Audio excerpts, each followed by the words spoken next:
Pessoal, vou trazer aqui para conversar com a gente o advogado, jurista Pedro Serrano, já está aqui nos bastidores. Ele já é amplamente conhecido aqui da audiência, não precisa nem apresentar muito. Tudo bem, Pedro? Bem-vindo. Tudo bem, Miguel? Como é que vão as coisas? Tudo tranquilo. Pedro, um assunto que a gente não pode fugir é a questão lá do Sérgio Moro.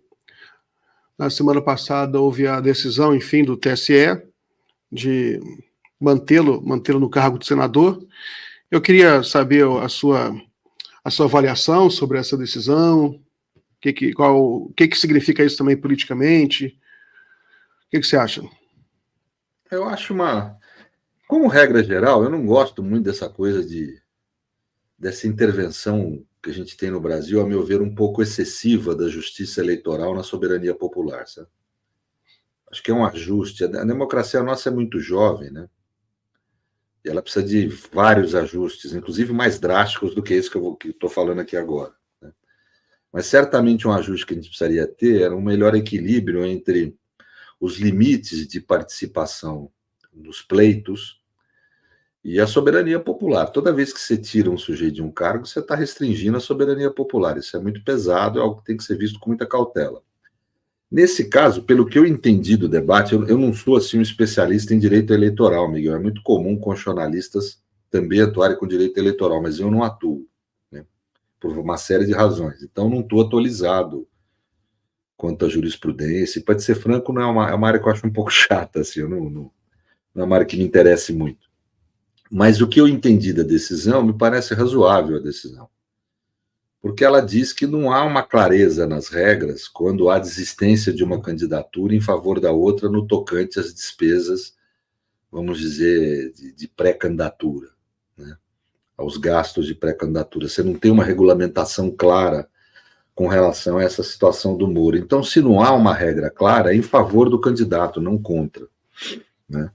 Então, me parece que o espírito da decisão, pelo que eu entendi do debate que se pôs na mídia, uma rápida leitura que eu fiz do que foi divulgado, me parece razoável, sim, a decisão, né? E seria um imenso equívoco querer tratar essa questão eleitoral como uma espécie de sanção pelos abusos e ilícitos, a meu ver, que ele cometeu durante a Lava Jato. O problema da Lava Jato é para tratar em outro ambiente, é um problema de direito penal, eventualmente até direito disciplinar, porque embora ele tenha saído do cargo, ele saiu com processos pendentes, e daí sim pode resultar um outro fator de inelegibilidade dele, e aí me parece que mais adequado, né? Mas, em suma, não é um assunto, Lava Jato não é tema desse debate. Esse tema desse debate é a questão das despesas lá, que ele fez inicialmente como pré-candidato a presidente da República, depois como pré-candidato a senador. Essa que é a questão que está em pauta. E veja que a decisão foi unânime, quer dizer, a probabilidade de haver erro aí é remota, porque foi uma decisão unânime dos ministros. Pedro, eu até conversei com o Cacá aqui recentemente, né? A gente fez uma consideração que a presença, a atuação muito intensa do judiciário na política brasileira, ora de um lado, ora para o outro, acabou meio que acostumando as pessoas, a cidadania, né, a procurar muita solução no judiciário, né? Estava até falando com o Cacá, o Cacá até concordou, e que no momento você tem, dentro da própria esquerda, uma certa ansiedade para que o judiciário resolva problemas que só a política, em última instância, vai resolver, né? O que você acha dessa ponderação? Você acha que a gente tem que tomar cuidado com isso? Você sabe, Miguel, que esse é um grande tema de debate no direito constitucional contemporâneo. O pós-guerra, ele trouxe as chamadas constituições rígidas do pós-guerra, que é lógico que era. Na Europa da primeira metade do século XX, você tinha o que alguns autores costumam chamar de Estado legislado de direito. O que quer dizer isso?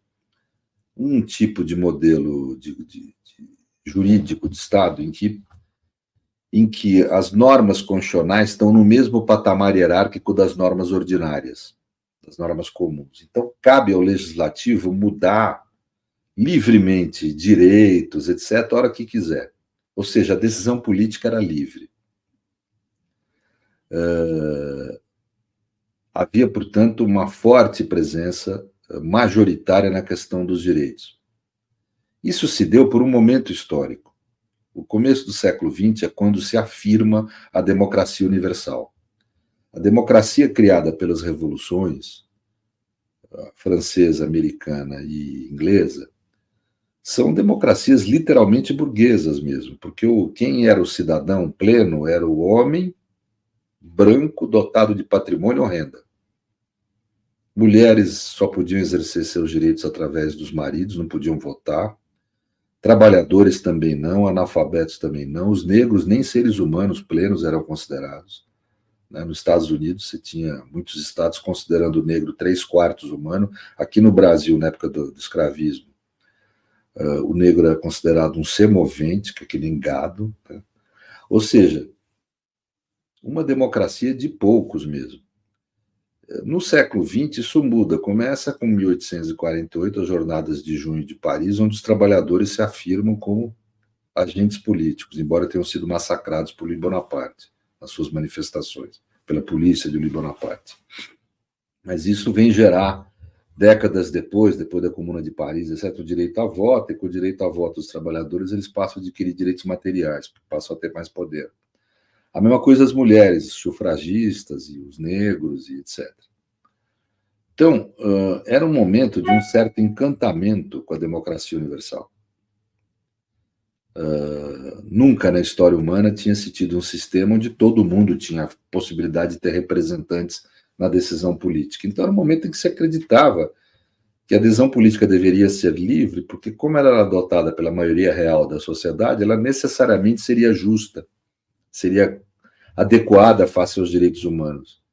E a realidade é que a democracia acabou levando à ascensão do nazifascismo. Isso traz um nó na cabeça do sujeito ocidental. Traz um nó na cabeça. Quer dizer, você vê a ciência sendo usada para... que era também outro patamar de acesso à verdade universal que se considerava. A ciência sendo usada para matar milhares de pessoas em campo de concentração, e a democracia foi o mecanismo de ascensão ao poder dessa forma bárbara de exercício do poder político, de regime político. Então, o pós-guerra ele foi um sair atrás, por parte de todas as humanidades, atrás de soluções para entender o porquê que em sociedades avançadas como a Alemanha e Itália, um regime totalitário tão perverso tinha ascendido ao poder e tentar encontrar mecanismos para que isso não voltasse a acontecer. No campo do direito, a maior resposta foram as condições rígidas do pós-guerra, ou seja, limites à adesão política. A adesão política ela não pode ser livre ao ponto de se contrariar direitos de liberdade e deixar de se executar direitos sociais mínimos. Pelo menos isso numa Constituição rígida. Se encontrar outras normas que podem constar de uma Constituição rígida. O que é Constituição rígida? É uma Constituição que é hierarquicamente superior às leis. Só que aí gera um problema. Como é que você garante essa hierarquia superior? Você tem que possibilitar anular uma lei que está contrária à Constituição. Aí surge o controle de constitucionalidade. Então, veja, é um momento histórico importante, porque surge o conceito de democracia constitucional. Democracia deixa de ser vista apenas como manifestação da soberania popular e passa a ser vista também como garantia de direitos. Não há democracia onde o poder político é superior aos direitos. Só há democracia onde o poder político for subordinado aos direitos. Então, esse é um avanço ideológico, eu diria, muito importante, um avanço grande. Mas que gera um problema, que é você ter o judiciário extremamente empoderado. Então, há um grande debate hoje no mundo da teoria constitucional sobre essa questão do poder, às vezes, excessivo do judiciário. Alguns autores canadenses chamam isso de juristocracia. O Canadá mesmo adotou um modelo de soft review, em que o parlamento pode anular uma decisão de inconstitucionalidade da Corte Constitucional. A Corte Constitucional decreta a lei inconstitucional, mas o parlamento pode anular essa decisão.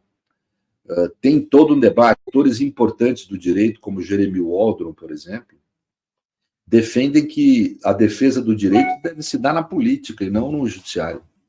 Há uma total ceticismo em relação à jurisdição, posição que eu não compartilho, mas que existe aí, é debatido com seriedade no mundo jurídico. Ou seja, nós temos aí um grande debate sobre essa questão. Novas questões surgem. O judiciário não tem condição, às vezes, de se atualizar com relação aos avanços, ou tem que ter abertura para se atualizar em relação aos avanços da ciência, da técnica, do que vai se conhecendo. Então surge um fenômeno que nós chamamos de proceduralização, que é a necessidade de você protrair no tempo decisões. Às vezes você tem questões de divergência político, moral e ideológica na sociedade que, tudo bem, não interessa que haja um lado perdedor para você manter a unidade social. Então, existe a possibilidade de acordo no controle de constitucionalidade. E existe um grande questionamento em relação ao papel da jurisdição. No Brasil, desculpe a explicação longa, no Brasil há um problema mais sensível. Por quê? Porque nós temos uma jabuticaba em termos institucionais. Os dois grandes modelos de controle constitucional, que é o que determina o poder do judiciário no sistema, é o modelo europeu, de um lado, em que há controle político de constitucionalidade. A Corte Constitucional, que não é pertencente a nenhum dos poderes de Estado, controla a constitucionalidade de atos dos três poderes de Estado. Mas ela não é pertencente a nenhum dos poderes de Estado. E aí ela pode anular uma lei, um ato administrativo do Executivo, ou mesmo uma decisão judicial, por ser inconstitucional. E ela faz isso em abstrato, por isso que chama controle político.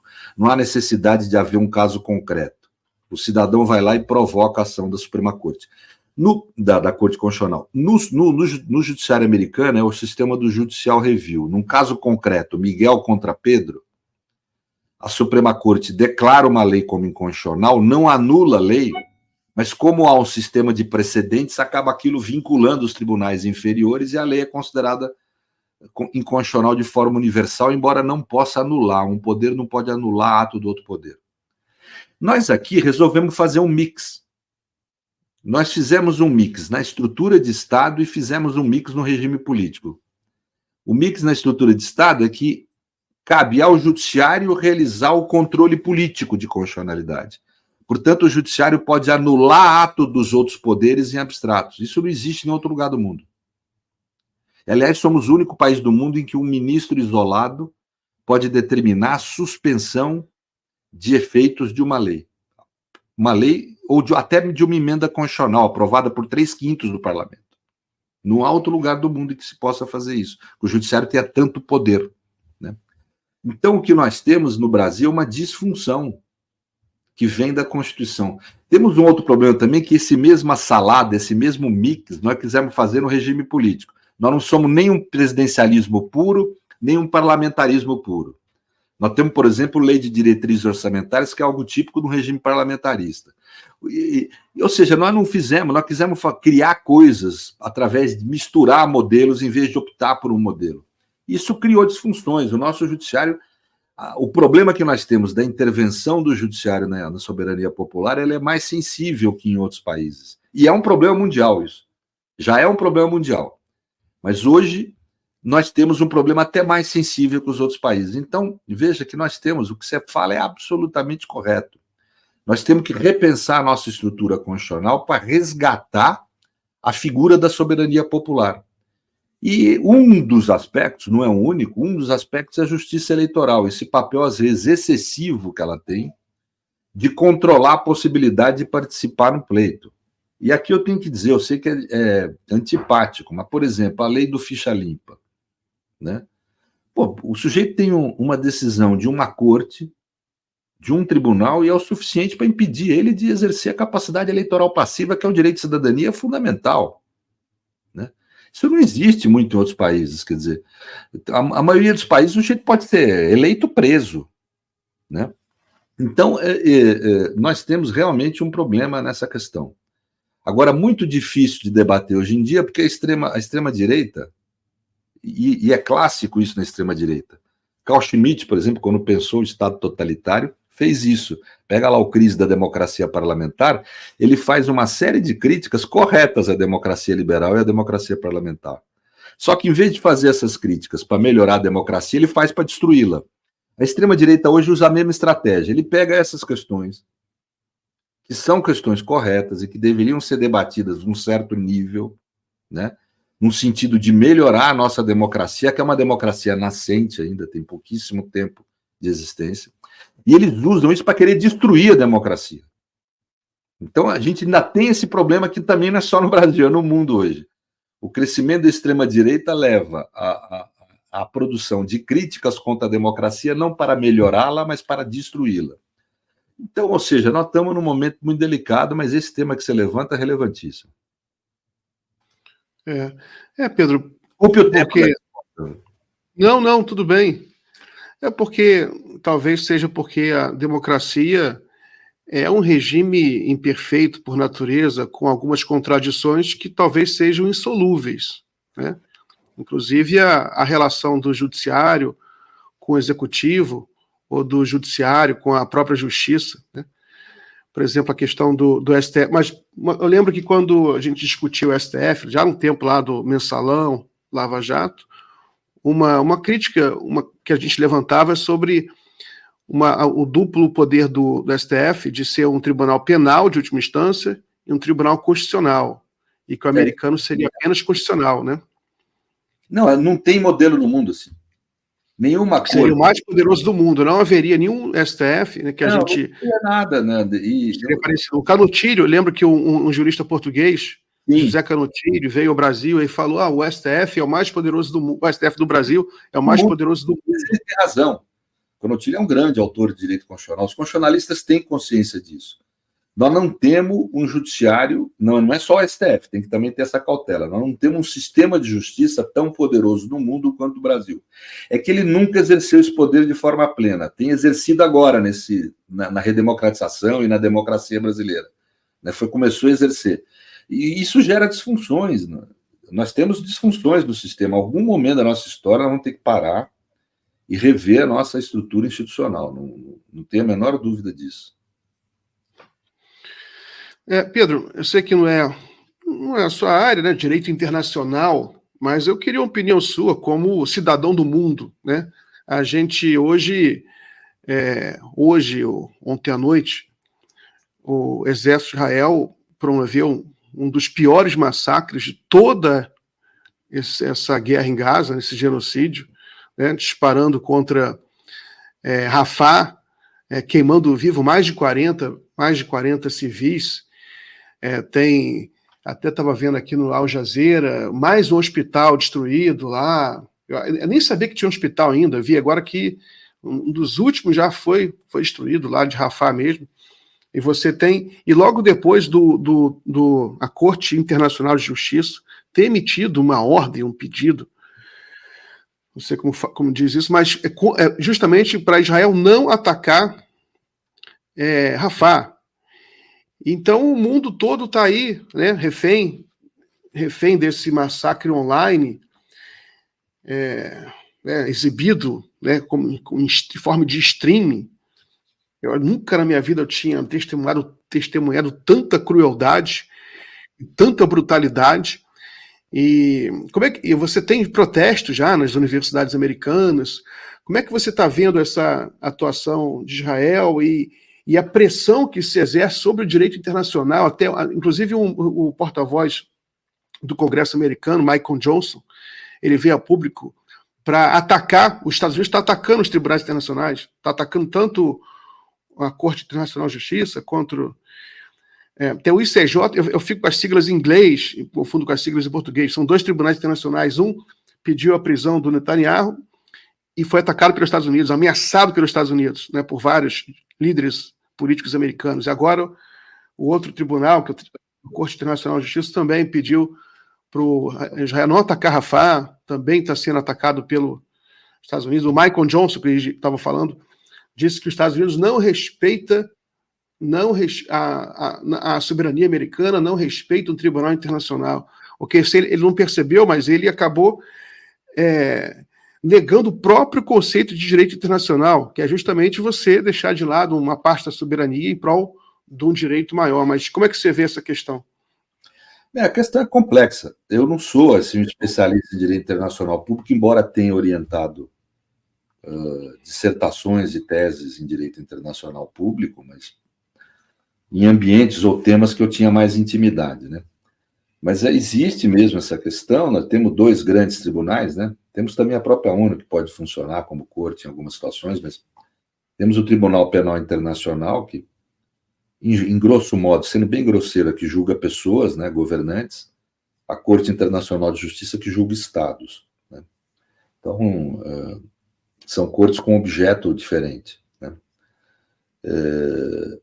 Agora, nós temos que entender a natureza do direito internacional. O direito internacional não é o direito de um Estado internacional que tenha soberania sobre o mundo. Isso ainda não... Existem propostas, aí Ferrajoli, por exemplo, tem a proposta de uma Constituição Internacional, mas tudo isso ainda é quimérico. Você concorda com isso? Você apoia isso? É claro, eu apoiaria totalmente. Eu acho que nós não temos jeito. As relações internacionais, ou elas vão se governar pela força, vão ser relações schmittianas, ou vão se governar pelo direito. Não tem terceiro caminho em relação ao poder político, né? Seja ele onde ele se apresente. Agora, o que nós temos no mundo, cada vez mais, é uma governabilidade de polícia, né? Em que você tem o argumento da segurança sendo sempre usado para um país poder invadir outro. Esse tipo de guerra de Israel até é uma situação mais rara hoje em dia, que é uma guerra territorial, né? Mas, de qualquer forma, o direito internacional é muito claro, o direito chamado humanitário, que de humanitário tem pouco, inclusive, porque é um direito meio estranho, ele trata de qual a legitimidade de você matar gente, no fundo é isso, né? Qual a legitimidade da guerra e seus limites, né? Mas a realidade é que, sob o ponto de vista do direito internacional, numa guerra não se pode tudo, né? A figura do inimigo não é a figura clássica do hostis, que vem do direito romano, etc., ou do homo sacra, quer dizer, aquele sujeito aquele corpo sem direito à proteção nenhuma. Mesmo o inimigo numa guerra tem direito à proteção jurídica, de ter certos limites em relação à conduta de quem atua numa guerra, numa disputa bélica. Nesse caso de Israel, bem, nós tivemos, obviamente, crimes cometidos pelo Hamas, eu acho que não dá para esquecer disso, quando ele ataca alvos civis. Agora, a reação de Israel foi criminosa também, não pode deixar de se falar isso, quer dizer, com uma extensão de ataque, formas de agressão ao povo palestino absolutamente fora de qualquer limite do direito humanitário. Crimes de guerras graves foram cometidos e crimes lesa humanidade. Agora, Israel, o governo de Israel e os dirigentes do Hamas estão aí acusados, ambos, do cometimento dessas 2 modalidades de crime. Crimes de guerra e crimes lesa humanidade. O crime lesa humanidade é previsto no Estatuto de Roma, inclusive, com uma modelagem semelhante à do genocídio. Eu tenho falado isso, ia ser difícil enquadrar Israel na tipificação estrita que o genocídio tem, mas ia ser muito possível enquadrá-lo em crime lesa humanidade que tem o mesmo peso jurídico, né? E é o que fizeram, né? Então, para mim, não surpreendeu no plano jurídico, me surpreendeu um pouco no político, porque, em geral, esses tribunais são bem acovardados quando se trata de lidar com os interesses de grandes nações. Os Estados Unidos têm sido, classicamente, um Estado insubserviente ao direito internacional, por uma razão clara. Para ele interessa relações políticas internacionais onde vale a força, porque ele é o Estado mais forte do mundo. Ele tem um grande poderio bélico e controla 25% do PIB mundial, né? Representa 25% do PIB mundial. Então, um país potente dessa forma não interessa submeter a direito. O direito, nesses casos, sempre protege o mais fraco, né? Então é evidente que os Estados Unidos ele, por exemplo, não subscreveu o tratado do TPI, ele não submete a corte porque ele sabe o que os seus governantes praticam. Manda matar gente com drone aí, entendeu? De forma absolutamente contrária ao direito humanitário, etc. Então, né? Tanto que uma das críticas corretas que se faz a esses tribunais internacionais, ao TPI, por exemplo, é nunca ter submetido um líder de grande potência à jurisdição do tribunal. Essa decisão agora, envolvendo Netanyahu, é algo raro, porque não é muito a postura do TPI, pega líder de país africano, país de terceiro mundo, né? Inclusive, ele falou numa entrevista que um dirigente europeu falou para ele esse tribunal é só para condenar dirigente africano e latino-americano. Mas é isso, quer dizer, então, por isso que eu falei que politicamente me surpreendeu a decisão do indiciamento, aí, vamos chamar, entre aspas, de indiciamento, da acusação contra os líderes aí. Né? Muito bem. Pedro, agora, o internacional ele não tem esse poder de coagir, mas ele tem cada vez mais um poder maior no plano moral político, de, vamos dizer, construir discursos negativos em relação à conduta de governos que acabam influindo na opinião mundial. Então, não é que ele não tenha poder, é que a natureza do poder dele é diferente de um Estado organizado, de um tribunal de um Estado soberano. É um poder diferente. Pedro, eu vou encerrar aqui o nosso bloco, tem outra convidada. Agradeço muito a sua participação. Sempre muito bom conversar contigo. Forte abraço, meu amigo. E até logo.